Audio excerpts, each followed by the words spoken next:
પણ ખબરની જો વાત કરવામાં આવે તો રંગેલા રાજકોટથી એક મહત્વપૂર્ણ સમાચાર સામે આવી રહ્યા છે। રાજકોટમાં વધુ એક જૂથ અથડામણની ઘટના સામે આવી છે। નવા થોરાડામાં બે જૂથ વચ્ચે સામસામે અથડામણની ઘટના બની હતી, જેને લઈને વાત કરવામાં આવે તો પથ્થર અને કાચના બોટલથી સામસામે હુમલો કરવામાં આવ્યો હતો।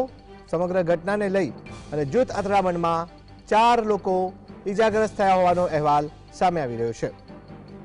રાજકોટમાં વધુ એક જૂથ અથડામણની ઘટના સામે આવી। ગઈકાલની જો વાત કરવામાં આવે તો ગઈકાલે નવા થોરાડામાં બે જૂથ સામસામે આવી જતા ઘર્ષણનો બનાવ બન્યો, અથડામણની ઘટના બની, જેને લઈને પથ્થર અને કાચની બોટલોનો ઘા કરવામાં આવ્યો હતો। દ્રશ્યમાં સ્પષ્ટપણે જોઈ શકાય છે કાચ, પથ્થરો સહિતની વસ્તુઓ રસ્તા પર પડેલી જોવા મળી રહી છે।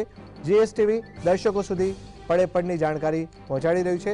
સમગ્ર જૂથ અથડામણની વાત કરવામાં આવે તો આ ઘટનામાં 4 લોકો ઈજાગ્રસ્ત થયા હોવાનો અહેવાલ સામે આવ્યો હતો। ઘટનાને પગલે જૂથ અથડામણ થતાં જ પોલીસ ઘટના સ્થળે પહોંચી હતી અને સ્થિતિ ઉપર કાબુ મેળવ્યો હતો।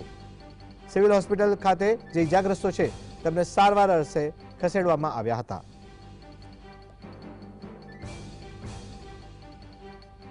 રાજકોટના થોરાડાની આ ઘટના છે। નવા થોરાડામાં બે જૂથ વચ્ચે અથડામણની ઘટના બની હતી, જેને લઈને વાત કરવામાં આવે તો બંને જૂથો સામસામે આવી ગયા, જેને લઈને તંગદિલીનું વાતાવરણ ફેલાઈ ગયું હતું। ત્યારબાદ એકબીજા સામે ઘા કરવામાં આવ્યા, પથ્થરો મારવામાં આવ્યા, કાચની બોટલોનો ઘા કરવામાં આવ્યો અને જેને લઈને પરિસ્થિતિ વકરતા પોલીસ ઘટના સ્થળે પહોંચી અને સમગ્ર સ્થિતિ ઉપર પોલીસે કાબુ મેળવ્યો હતો। સમગ્ર ઘટનાની વાત કરવામાં આવે તો 4 જેટલા લોકો આ સમગ્ર ઘટનામાં ઈજાગ્રસ્ત થયા હતા, જેમને સારવાર અર્થે સિવિલ હોસ્પિટલ ખસેડવામાં આવ્યા છે। રાજકોટના નવા થોરાડાથી આ મહત્વપૂર્ણ સમાચાર।